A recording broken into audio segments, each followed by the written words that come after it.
Olá, boa noite para você. Hoje é segunda-feira, dia 27 de dezembro. Já está no ar o Alterosa Alerta, segunda edição, para toda a Zona da Mata e Campo das Vertentes. Desde já, muito obrigada aí pela sua companhia, pelo seu carinho, onde quer que você esteja, viu? Quer ficar bem informado? Então fique comigo. 3 pessoas morreram em um incêndio na cidade de Rio Pomba. O fogo atingiu um apartamento na madrugada de hoje. Acompanhe comigo. Os 3 corpos foram encontrados em um dos quartos desse apartamento, que fica na rua Jornalista Francisco Vieira Siqueira, no bairro Santa Isabel. Os bombeiros foram acionados por volta de 1 da madrugada. De acordo com a corporação, as chamas dominaram completamente um dos apartamentos do edifício de 3 andares. Os militares iniciaram o combate e, após buscas em todos os cômodos, encontraram os 3. Todos os corpos estavam carbonizados. Segundo o relato de moradores aos bombeiros, se tratam de 2 idosos, um homem de 75 anos e uma mulher de 65. A terceira vítima seria um homem com idade entre 33 e 43 anos, portador de necessidades especiais. Os bombeiros levaram 3 horas para combater as chamas. O prédio foi interditado por risco de danos na estrutura. As causas do fogo vão ser apuradas. Tá aí essa notícia lamentável sendo registrada no município de Rio Pomba. Casal de idosos morto, mais uma pessoa morta também. É claro que a polícia vai investigar para saber a origem desse fogo aí. E olha só, não para por aí não. De Rio Pomba a gente vai para a cidade de Laranjal. Por lá, uma casa pegou fogo durante a noite de Natal. O dono da casa, de 57 anos de idade, ele informou o seguinte, que comemorava o Natal em um distrito próximo à cidade, quando soube que a casa estava em chamas. Ainda de acordo com a Polícia Militar, o fogo demorou 2 horas para ser apagado e destruiu a maioria dos móveis da residência. Apesar de todo esse susto, graças a Deus, ninguém ficou ferido. Os moradores eles foram orientados a deixar a casa, já que a Defesa Civil informou que o imóvel de 3 andares corria o risco de desabar. Os policiais disseram que uma vela acesa pode ter causado o incêndio. Olha só, gente, todo cuidado é pouco, né? Um dos moradores da casa, ele teria acendido uma vela em cima de um dos guarda-roupas ali da residência antes de sair de casa. É claro que tudo isso vai ser investigado com calma, com muita cautela para saber exatamente se foi, né, provocado pelo fogo ali da vela que ficou acesa. Logo depois as pessoas saíram para comemorar o Natal no distrito, na cidade de vizinha, e deixa a cargo da polícia investigar aí direitinho. 5 pessoas morreram e outras 2 ficaram feridas. Isso num acidente ontem à tarde na BR-040 em Eubanque da Câmara. A nossa equipe ela foi até o local hoje de manhã e te mostra como tudo aconteceu. Vamos ver. As imagens são de destruição. Os 5 ocupantes desse carro morreram no local.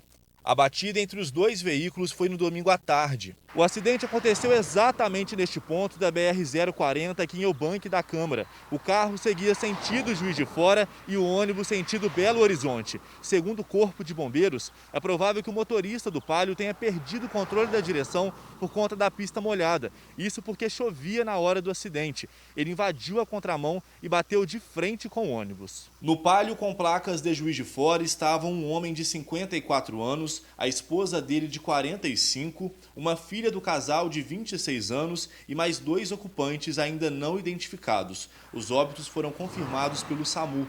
Equipes do Corpo de Bombeiros e da Via 040 também estiveram no local e ajudaram no resgate dos corpos, que ficaram presos entre as ferragens. O motorista teve ferimentos leves e o ajudante dele ficou gravemente ferido. Eles foram levados para o Hospital de Pronto-Socorro de Juiz de Fora.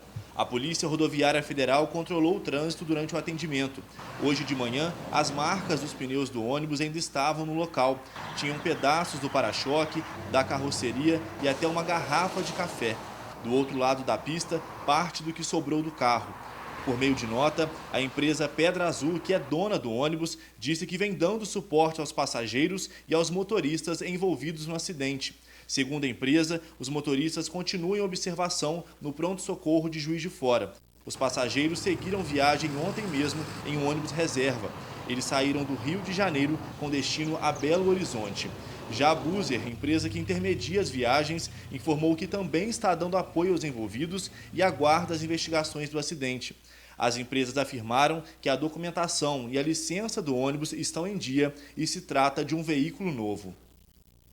Pois é, e vale reforçar o cuidado do condutor, do motorista na hora de pegar a rodovia, BR, enfim, todo o cuidado tem que ser redobrado. Usar o cinto de segurança, que não é um favor que você faz, é obrigatório e principalmente nas ultrapassagens, né? A Polícia Rodoviária Federal, a Polícia Militar Rodoviária cansou de falar que a maioria dos acidentes são provocados por causa de ultrapassagens indevidas.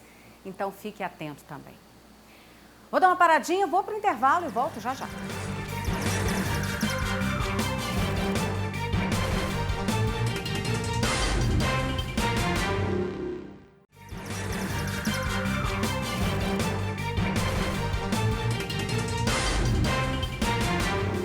Já estou de volta com o Alterosa Alerta, segunda edição para você. Um jovem de 23 anos de idade foi assassinado, gente, isso a tiros. Isso aconteceu nessa madrugada depois de uma festa que acontecia em uma praça, isso bem no centro de Tocantins. Ramon Chaya. O homicídio aconteceu por volta de 1h30 da manhã desta segunda-feira. O jovem estava em uma festa na Praça do Rosário, no centro de Tocantins.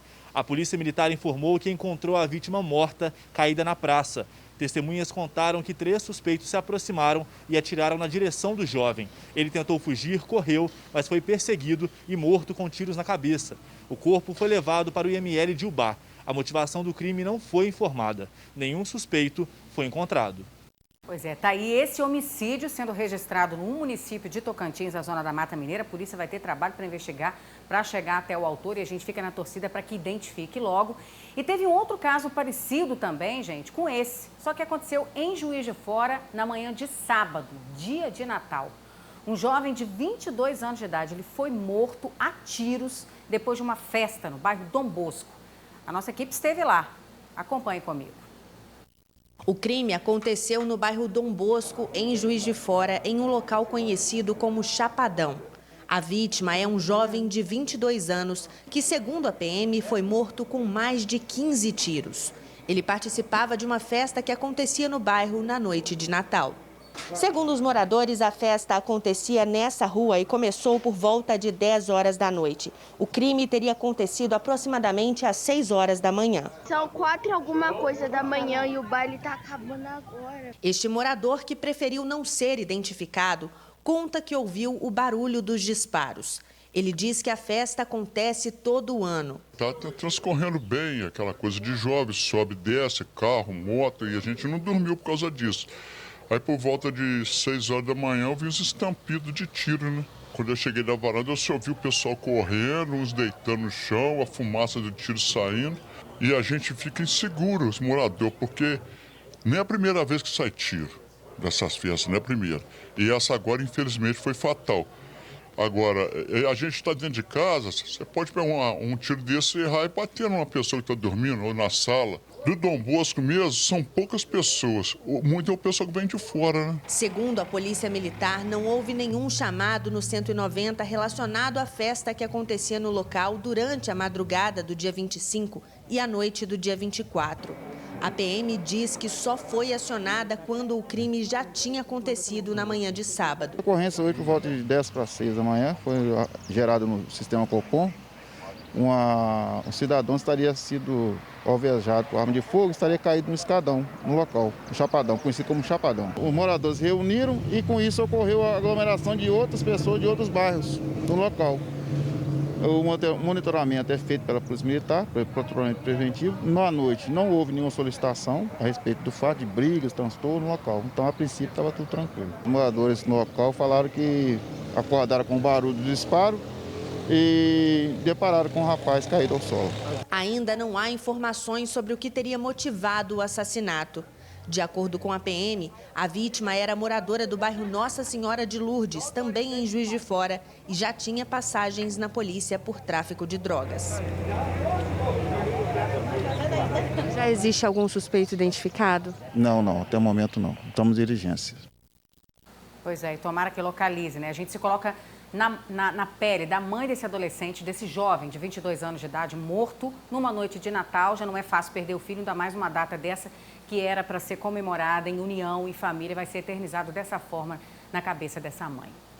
E olha só, não para por aí não, tá? Na madrugada desse domingo, outro jovem, ele foi morto a tiros na saída de uma festa em Juiz de Fora. Dessa vez, no bairro Sagrado Coração de Jesus. A Polícia Militar, ela informou o seguinte, que recebeu uma denúncia de que acontecia uma festa com grande aglomeração de pessoas em um sítio. Ao chegarem no local, os militares já se depararam com a vítima caída e sem vida. Segundo a PM, ainda não há informações sobre quem seria o suspeito desse crime e também sobre a motivação desse assassinato que foi registrado também aí em Juiz de Fora, no bairro Sagrado Coração de Jesus. Qualquer novidade em relação a esses homicídios, a gente traz para você também ao longo dos nossos noticiários. Vou dar uma paradinha, eu vou para o rápido intervalo comercial e volto em instantes, não sai daí.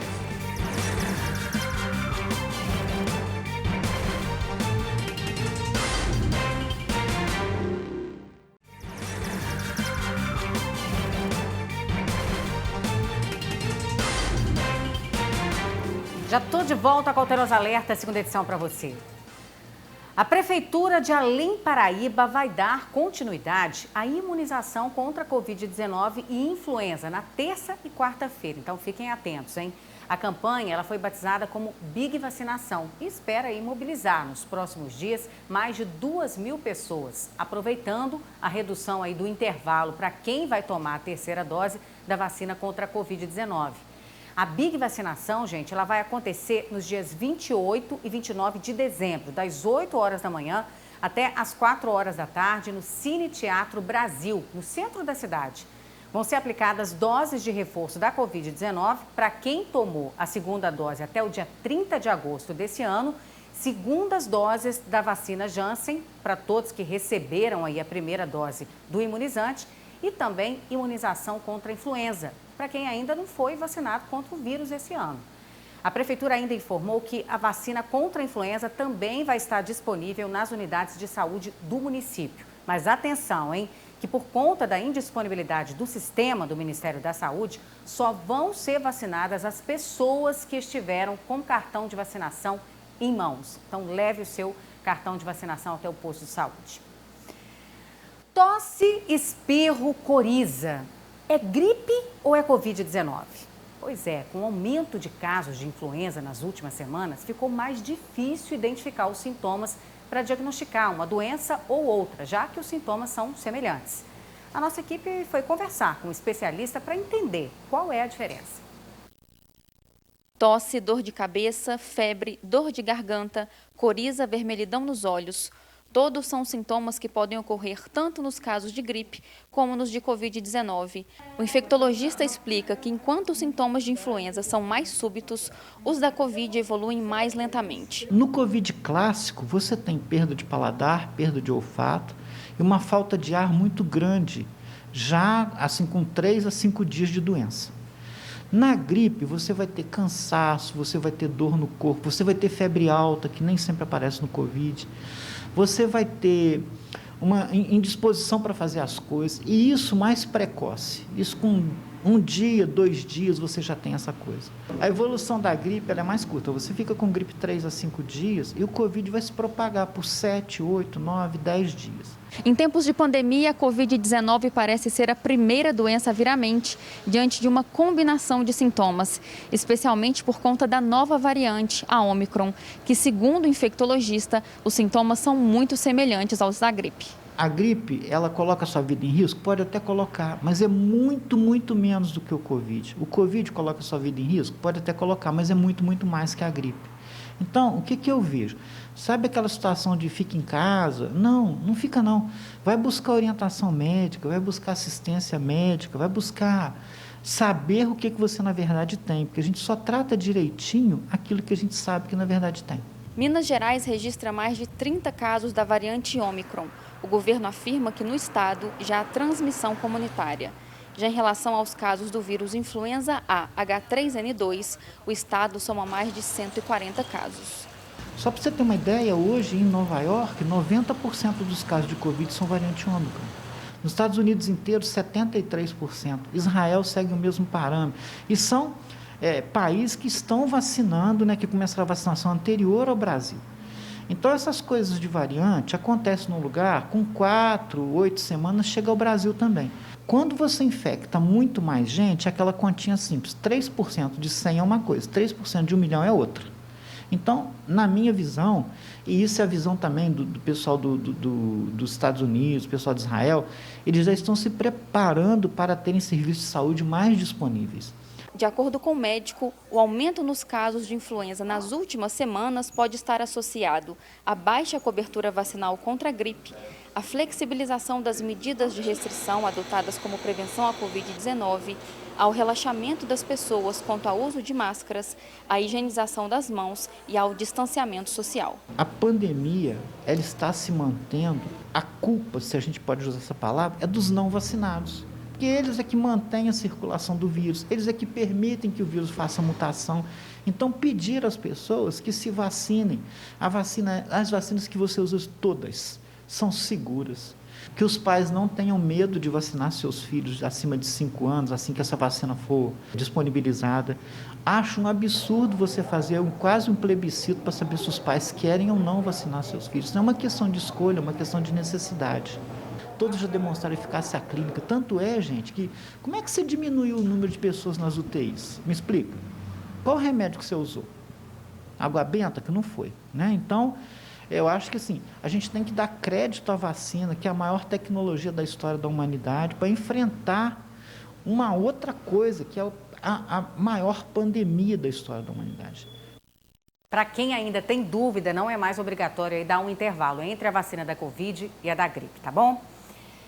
Essa notícia é para você que ganhou uma roupa de Natal e ficou frustrado porque ela não serviu. Principalmente se não foi o tamanho o problema e sim a falta de padrão aí de uma loja para outra.